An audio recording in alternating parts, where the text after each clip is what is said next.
Hello friends, ಎಲ್ಲರಿಗೂ ನಮಸ್ಕಾರ.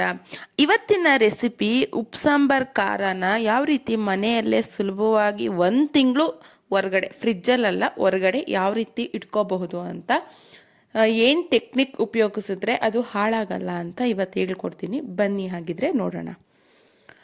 ಮೊದಲಿಗೆ ನಾವಿಲ್ಲಿ ಒಣಮೆಣಸಿನ್ಕಾಯಿನ 2 ಹಿಡಿಯಷ್ಟು ಸ್ವಲ್ಪ ಎಣ್ಣೆ ಹಾಕಿ ಫ್ರೈ ಮಾಡಿದ್ದೀನಿ.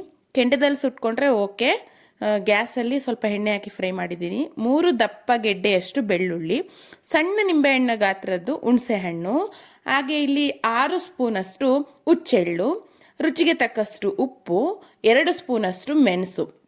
ಜೀರಿಗೆ ಬೇಕಿದ್ರೆ ಹಾಕೋಬಹುದು, ಹುಚ್ಚೆಳ್ಳು ಹಾಕಿರೋದ್ರಿಂದ ಬೇಡ ಅಂತ ಹೇಳ್ತೀನಿ.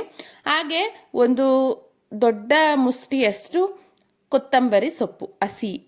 ಇಲ್ಲಿ ಉಪ್ಪು ಹಾಗೆ ಹುಣಸೆಹಣ್ಣು ಹಾಕೋದ್ರಿಂದ ಖಾರ ಯಾವುದೇ ರೀತಿ ಹಾಳಾಗಲ್ಲ, ಚೆನ್ನಾಗಿರುತ್ತೆ. ಇದಿಷ್ಟನ್ನು ಸಹ ಮಿಕ್ಸಿ ಜಾರ್ಗೆ ಹಾಕಿ ನೀಟಾಗಿ ರುಬ್ಕೊಂಡು ಬರೋಣ.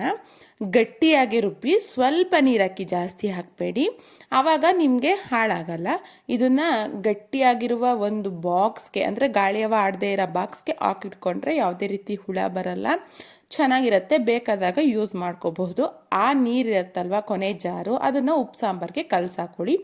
ಸೊ ಮಸ್ತಾಗಿರುತ್ತೆ. ಯಾವುದೇ ರೀತಿ ಗಂಟ್ಲು ನೋವಾಗಿರಲಿ, ಶೀತ ಆಗಿರಲಿ, ಕೆಮ್ಮಾಗಿರಲಿ, ಮೆಣಸು ಬೆಳ್ಳುಳ್ಳಿ ಇಲ್ಲಿ ತುಂಬ ಕೆಲಸ ಮಾಡುತ್ತೆ ಅಂತ ಹೇಳಬಹುದು. ಸೊ ಈ ರೆಸಿಪಿ ನಿಮ್ಗೆ ಇಷ್ಟ ಆಗಿದ್ರೆ ಲೈಕ್ ಬಟನ್ನ ಒತ್ತಿ, ಸಬ್ಸ್ಕ್ರೈಬ್ ಆಗಿ. Thank you for watching.